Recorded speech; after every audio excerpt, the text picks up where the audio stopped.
Queridos alumnos, muy buenos días. Vamos a iniciar ahora con el capítulo 7, capítulo de apoyo, un capítulo muy interesante. Y empezamos con el apartado 7.1, recursos. 7.1.1, generalidades. Indica la norma internacional que la organización debe determinar y proporcionar los recursos necesarios para el establecimiento, implementación, mantenimiento y mejora continua del sistema de gestión de calidad.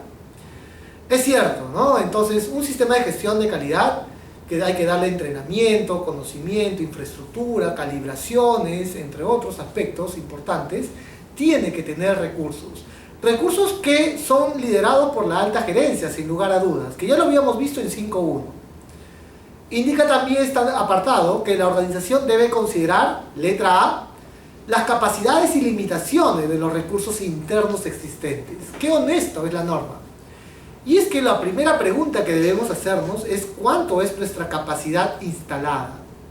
Nuestra capacidad, ¿cuánto puede producir sin afectar la calidad, sin lugar a dudas? ¿Hasta cuánto podemos cubrir? Eso debemos nosotros de conocer. Letra B. ¿Qué se necesita obtener de los proveedores externos? Claramente, algunos procesos especializados, tecnificados, lo vamos a subcontratar. Y eso debemos nosotros finalmente de conocer como parte de la exigencia que lo veremos en un siguiente apartado, en 8.4. Muy bien, 7.1.2, personas.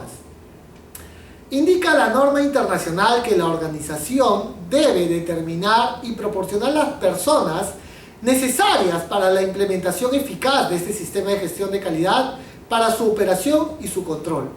Yo no sé si vamos a tener analistas, laboratoristas, calibradores, ensayistas, maquinistas, puestos de trabajo. Y tengo que considerar la capacidad necesaria y efectiva para garantizar que nuestra calidad de productos y servicios no se vea marginada. Un apartado muy interesante porque es la única norma en la cual se señala el apartado de personas. 7.1.3, infraestructura. Indica la norma internacional que la organización debe determinar, proporcionar y mantener la infraestructura necesaria para la operación de sus procesos y lograr la conformidad de los productos o servicios. La infraestructura es todo lo físico que usted puede tocar. Una laptop, una mesa, un piso, un techo, unas paredes, entre otras. De hecho, la norma también va a depender de ciertas características, pero nos puntualiza en la nota de 7.1.3. Dice que la infraestructura puede incluir, letra A, edificios y servicios asociados, ¿no? Los equipos, las máquinas, entre otros.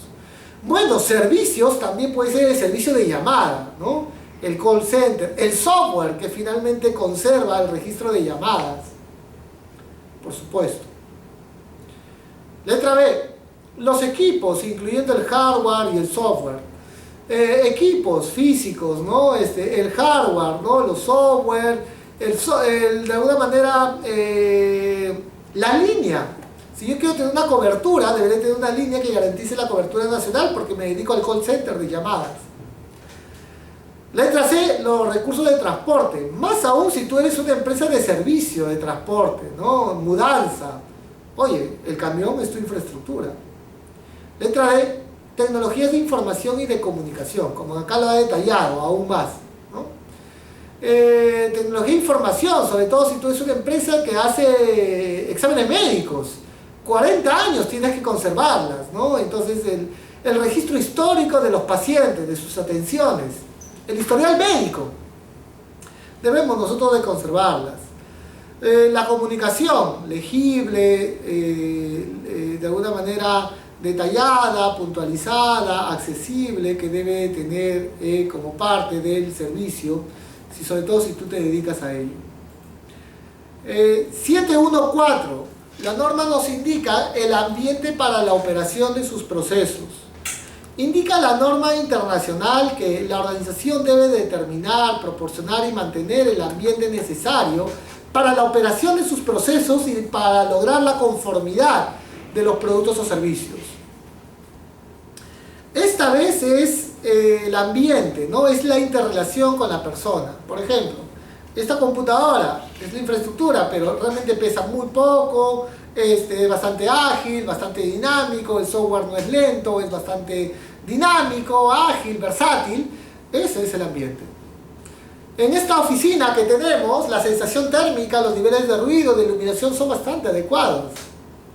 La relación de personas, hoy en día la norma nos puntualiza también el concepto social, psicológico. Y de hecho vamos a dar lectura a la nota que nos entrega este apartado. Nota: un ambiente adecuado puede ser una combinación de factores humanos y físicos, tales como, letra A, sociales, por ejemplo, no discriminación, ambiente tranquilo, libre de conflictos. Hoy en día examinaremos los climas laborales, por supuesto. Letra B, psicológicos, por ejemplo, reducción del estrés, prevención del síndrome del agotamiento, cuidado de las emociones.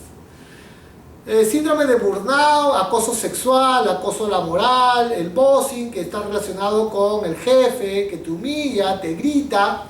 Síndrome del agotamiento, síndrome de estar quemado, y es que a veces a los trabajadores quieren que se quede porque tienen que ser camiseta y tienen que trabajar acá 12, 14, 16 horas. No puede ser. Sobre todo en Navidad, dentro de mi experiencia, a veces veo que se trabaja en demasía. Letra C, los físicos, por ejemplo, temperatura, calor, ruido, vibración, aire, entre otros. Es propio de controlarla y que sean adecuadas, ergonómicas o psicológicas. Indica en esta guía, en esta nota, estos factores pueden diferir sustancialmente dependiendo de los productos o servicios suministrados. Claro que sí. Hay productos que tienen que elaborarse con mucha temperatura de repente, ¿no? O de repente con poca luz. A veces son productos fotosensibles. Y hay que de alguna manera analizar la envergadura de que tiene que ser el ambiente apropiado para los productos y que a la persona también, sin lugar a dudas, trabajar de noche en penumbra pudiera ser un factor social que hay que analizar, ¿no? Y es parte de esta norma internacional. 7.1.5, recursos de seguimiento y medición. 7.1.5.1, generalidades. La organización debe determinar y proporcionar los recursos necesarios para asegurarse de la validez y fiabilidad de los resultados cuando realice el seguimiento o la medición para verificar conformidad de los productos y servicios con los requisitos.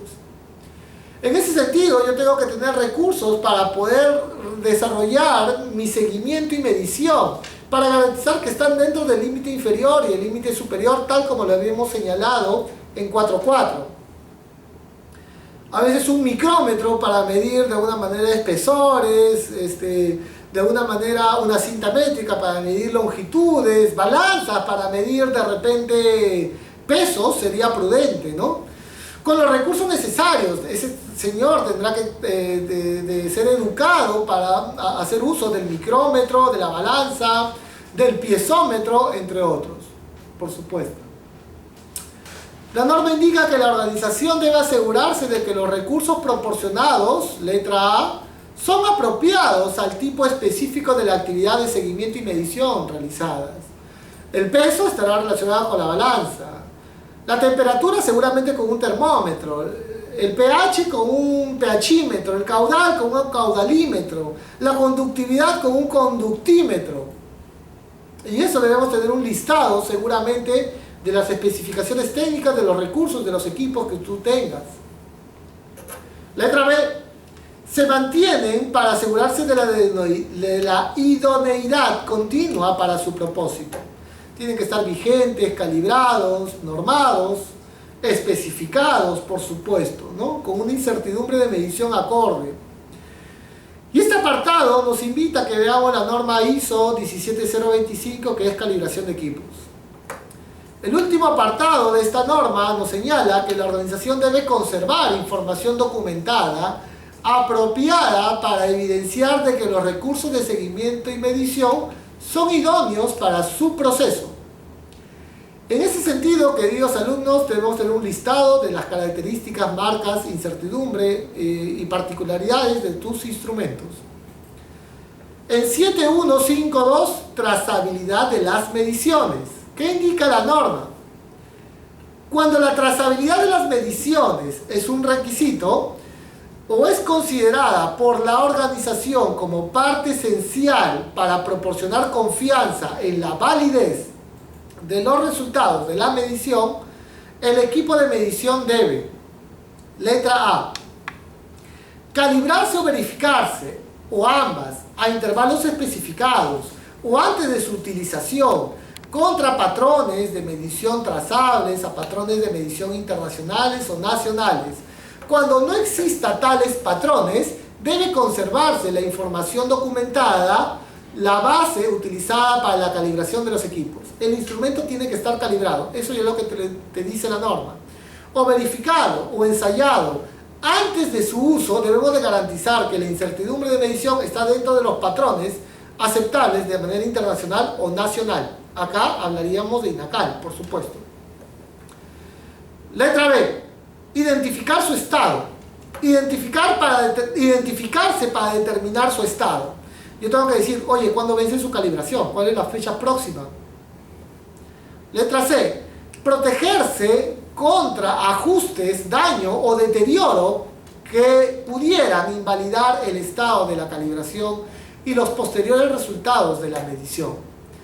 En ese sentido, queridos alumnos, hay que proteger contra ajustes, porque no cualquier persona debería de poder, de manera totalmente fuera de intención, pueda dañar el equipo, ¿no? Entonces garanticemos que el equipo está bastante protegido. Finalmente, en este apartado, lo que nos señala es que la organización debe determinar si la validez de los resultados de medición previo se han visto afectada de manera adversa cuando el equipo de medición se considere no apto para su propósito previsto y debe tomar las acciones adecuadas cuando sea necesario. Si un lote fue salido de manera satisfactoria y nos damos de que ese lote fue ensayado con un equipo que está descalibrado, descontinuado, con la incertidumbre de medición, con un rango de error totalmente no aceptable por la organización, debemos tomar acciones, tales como recoger ese lote. Ese lote entra a cuarentena para garantizar que venga otro equipo y lo ensaye.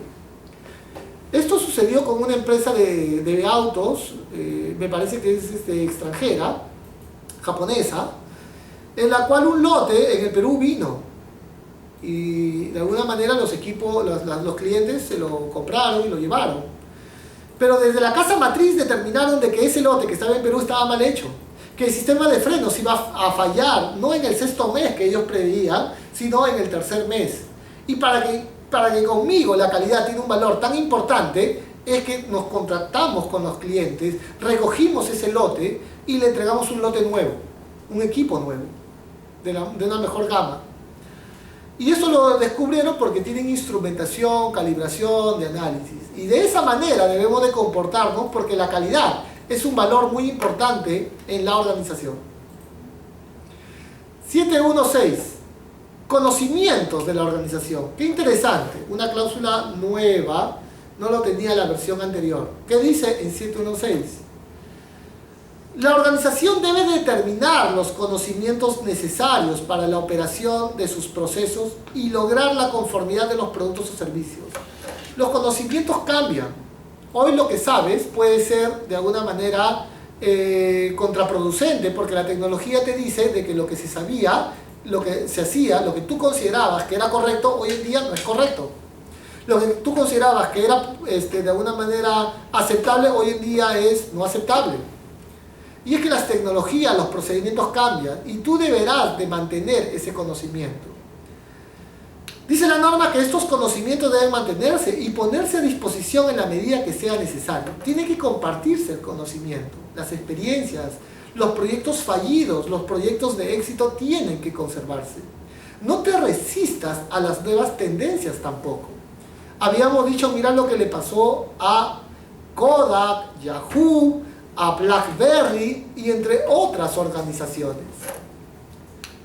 Finalmente, la norma nos dice, cuando se aborden las necesidades y tendencias cambiantes, la organización debe considerar sus conocimientos actuales y determinar cómo adquirir o acceder a estos conocimientos adicionales necesarios y a las actualizaciones requeridas.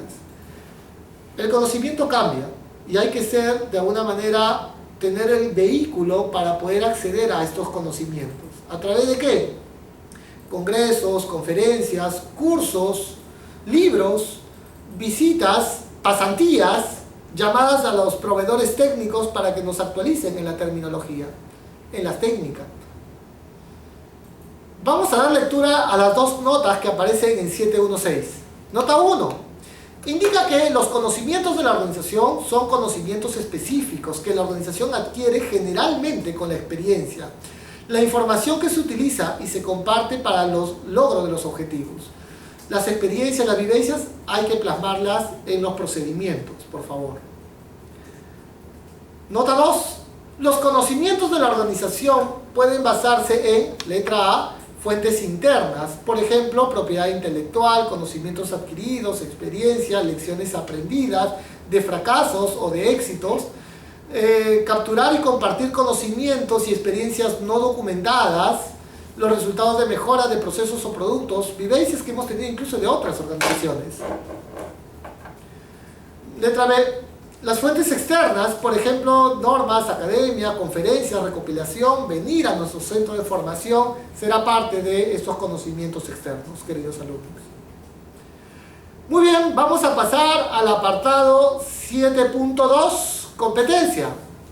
Indica la norma internacional que la organización debe, letra A, determinar la competencia necesaria de las personas que realizan bajo su control un trabajo que afecta el desempeño y la eficacia del sistema de gestión de calidad. Los auditores tienen que ser competentes. Ese planchador, ese señor que hace corte, ese señor que hace distribución, armado, tiene que ser competente porque justamente afecta el desarrollo del sistema de gestión. Letra B. Asegurarse de que estas personas son competentes basado en educación, formación o experiencia apropiada.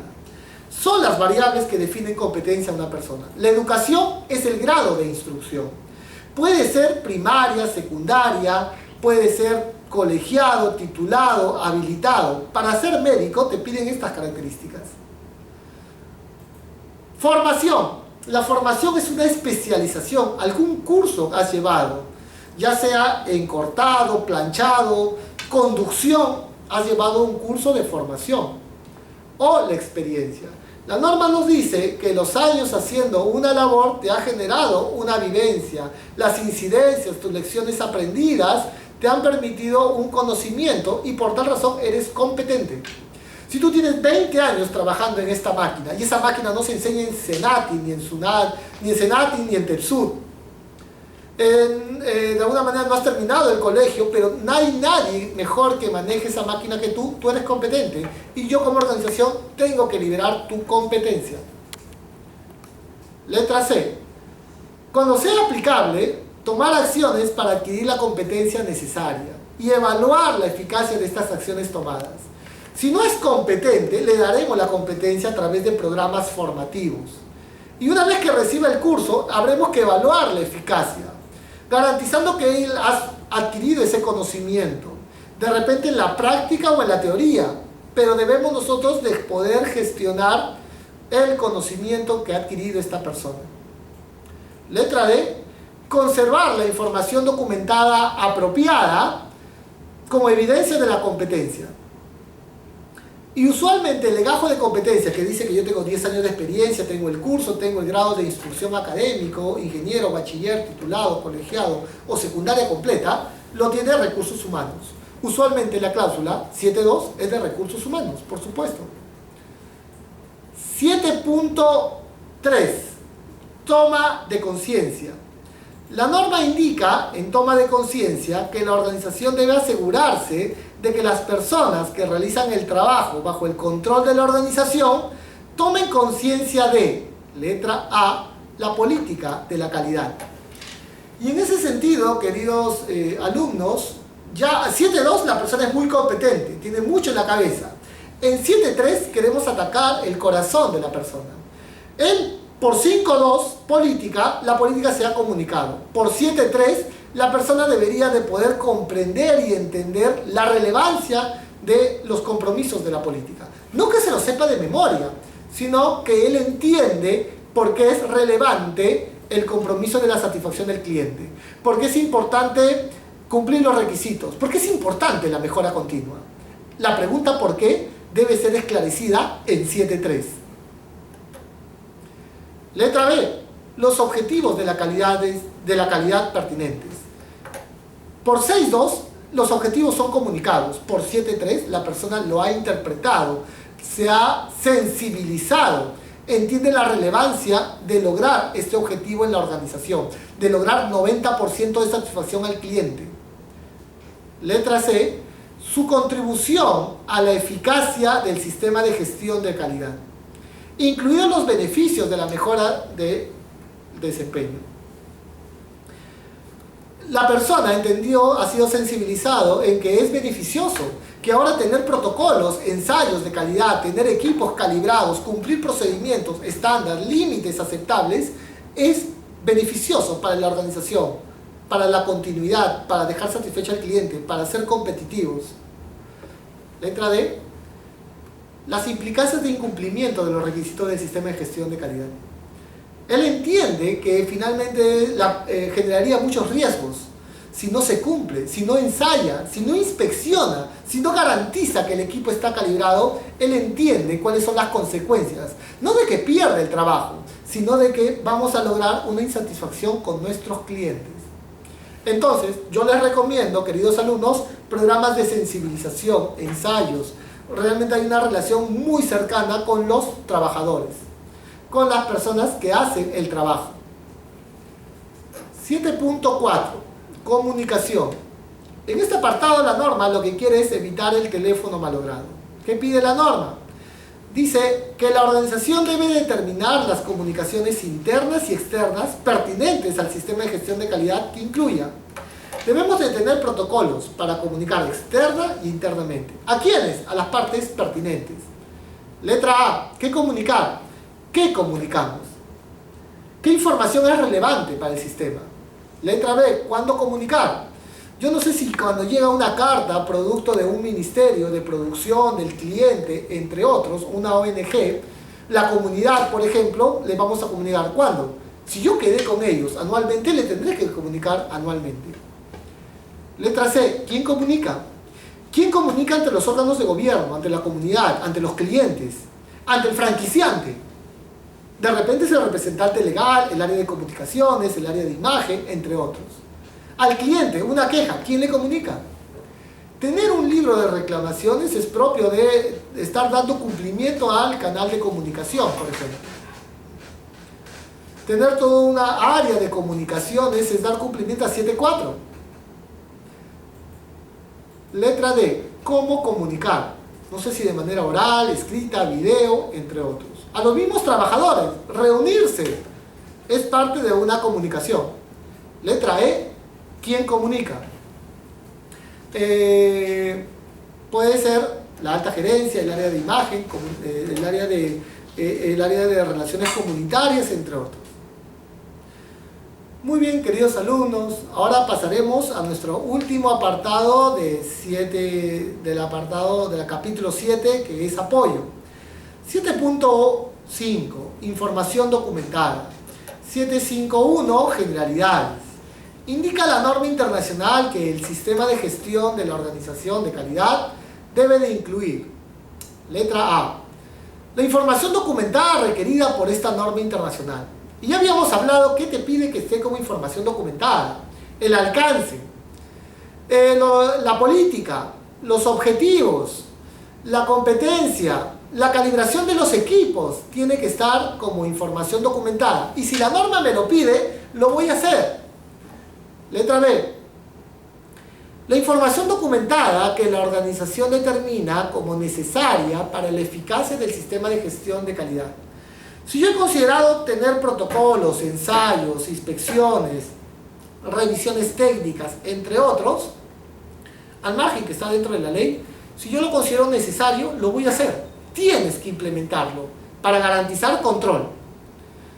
La nota de este apartado, es importante leerlo, dice que la extensión de la información documentada para un sistema de gestión de calidad puede variar de una organización a otra debido a ítem, el tamaño de la organización, el tipo de actividades, procesos, productos y servicios. Puede ser una organización más grande. Entiendo que una empresa que tiene 2.000 trabajadores, como Sedapal, por ejemplo, una minera, una petrolera, respecto a una pyme, el volumen documentario será mayor, seguramente. Ítem, siguiente ítem, la complejidad de los procesos y sus interrelaciones. Si tengo procesos que tienen muchas fases, seguramente debo de tener protocolos de control y eso acrecentará el volumen documentario. Tercer ítem, la competencia del personal. A veces el personal es muy competente, es muy técnico y realmente tener muchos documentos ellos lo pueden sintetizar en un volumen documentario muy menor. Justamente. El lado opuesto también es viable. ¿Qué tal si tenemos trabajadores que no saben leer y escribir? Entregar procedimientos, volumen documentario, un manual con letras para personas que no saben leer y escribir no sería correcto. De repente darle formación directivas en base a imágenes. 752, creación y actualización. Indica la norma internacional que al crear y actualizar la información documentada, la organización debe asegurarse de que lo siguiente sea apropiado. Letra A. Su identificación y descripción, por ejemplo, título, fecha, autor y número de referencia. ¿Cómo identificamos que un documento le pertenece a recursos humanos y no a mantenimiento? A través de codificaciones, rotulaciones, títulos, entre otros. Letra B. El formato puede ser idioma, versión, software, gráficos y el medio que lo soporta, físico o electrónico. A veces un video puede ser una información documentada, puede ser un procedimiento, un video, un gráfico, un diagrama de operaciones, un DOP, ¿no? En la cual ponen un círculo, flechas, un rombo, un trapecio, un cilindro y finalmente hay todo un circuito. Es un procedimiento sin lugar a dudas. O fotografías donde hay paso a paso. Del paso 1 al paso 10 tengo diferentes fotografías en la cual te ensayo cómo debes de hacer el trabajo. Puede ser a través de fotos. La letra C, la revisión y aprobación con respecto a la conveniencia y adecuación. Periódicamente la información que es relevante, pertinente, hay que revisarla. No sé si cada vez que cambien los procesos, las tecnologías, los equipos, la parte legal, o cuando hay de alguna manera nuevas tecnologías. Y cuando no lo hubiera, también hay que revisar nuestros documentos, bajo la premisa que siempre hay una mejor manera de hacer las cosas. Y la aprobación, hay que aprobar los documentos. No sé si a través de firmas, a través de un sello que diga documento aprobado, o a través de la nube en la cual doy una directiva. Todos los documentos que están en la nube están aprobados. Pudiera ser. 753. Control de la información documentada, ¿no? Es el último apartado de esta cláusula 7, que es apoyo. En 753.1 nos indica la norma que la información documentada requerida por el sistema de gestión de calidad y por esta norma internacional se debe controlar y asegurarse de que, letra A, esté disponible y sea idónea para su uso donde y cuando se necesite. El documento tiene que estar controlado y tengo que saber quiénes son los usuarios y de alguna manera que puedan acceder a estos documentos, ¿no? Letra B, está protegida adecuadamente, por ejemplo, contra pérdida de confidencialidad, uso inadecuado, pérdida de la integridad. Debe estar protegida contra virus, contra troyanos, gusanos y cualquier otra amenaza informática. De hecho, esta cláusula auditamos también a tecnología informática. Y esté protegida con de repente, sin querer, grabé el archivo y coloqué algún data errónea. O de repente, sin querer, suprimí el documento y se perdió el documento. También tiene que estar protegida. En 753.2 nos indica la norma que para el control de la información documentada, la organización debe abordar las siguientes actividades, según corresponde. Letra A, distribución, acceso, recuperación y uso. Entonces ya habíamos mencionado la distribución, ¿no? Antiguamente había un concepto de lista maestra de distribución de documentos, ¿no? Cuando los documentos físicamente no pueden llegar a la PC. Hoy en día, con el avance tecnológico, las personas ya tienen acceso, tienen una nube que finalmente les permite a ellos acceder a estos documentos o recuperarlos, porque hay un concepto de backup, por supuesto, ¿no? Letra B. Almacenamiento y preservación, incluida la preservación de la legibilidad. Va a ser almacenado en formato físico o electrónico. Y si está en la nube, bueno, deberá de preservar la legibilidad, es decir, oye, que puedo los datos leerlo, ¿no es cierto? Y en el tiempo que se nos permita, 1 año, 2 años. Si es físico, hay que protegerlo contra la lluvia, el calor, porque acá en Lima llueve también, ¿no? Y en el Perú llueve, en la Amazonía, en la Serranía. Y a veces hemos visto que en documentación le cae la lluvia y el texto que era de lapicero o de plumón, o finalmente el texto impreso, la tinta, se pierde con la lluvia. O también con el calor. Y hay que protegerlo, por supuesto. Letra C. Control de cambios. Es decir, el control de versión. Y si yo estoy en la versión 5, tengo que saber en qué cambió respecto a la versión 4. Y a veces hay un histórico de cambios, un fe de ratas. Versión antigua decía esto y la versión actual se cambió en esto, ¿no? Hay un fe de ratas. O también le ponen en negrita, en cursiva, subrayada, o le ponen corchetes, entre otras cosas. Cualquier mecanismo que me permita a mí en qué cambió. Letra D. Conservación y disposición. Ya hay marcos normativos, por supuesto, que nos dicen que debe de conservarse por 1 año, 10 años, 5 años, 20 años, entre otros. Y si es así, hay que cumplir la ley. Y si no, enmárquese usted una conservación que cumpla la satisfacción de sus clientes, ¿no? De repente un cliente te pudiera pedir, oye, del servicio que te pedí, del informe, de hace 2 años, quisiera, por favor. Entonces, oye, podríamos nosotros conservar 2 años. Y finalmente su disposición, que estará en un archivo muerto, o finalmente su destrucción, no lo sé, ustedes tendrán que, de acuerdo a su sector, priorizarlas. Indica la norma que la información documentada de origen externo, la organización determina necesaria para su planificación y su sistema, se debe identificar según sea apropiado y controlar, es decir, controlamos los documentos externos. Por ejemplo, manual del fabricante, fichas técnicas de los insumos, entre otros, son documentos externos que hay que controlarlos, por supuesto. Y finalmente nos indica la norma que la información documentada, conservada como evidencia de la conformidad, debe protegerse contra modificaciones no intencionadas. Hay que proteger, sin lugar a dudas, ¿no? Hay que conservar esta información. La versión anterior hablaba del control de los documentos obsoletos. Hoy en día esta norma ISO ya no te habla de los documentos obsoletos. Si tú quieres tener obsoletos, ok, tenlo, no hay problema. Pero acá se tiene que trabajar con las versiones vigentes.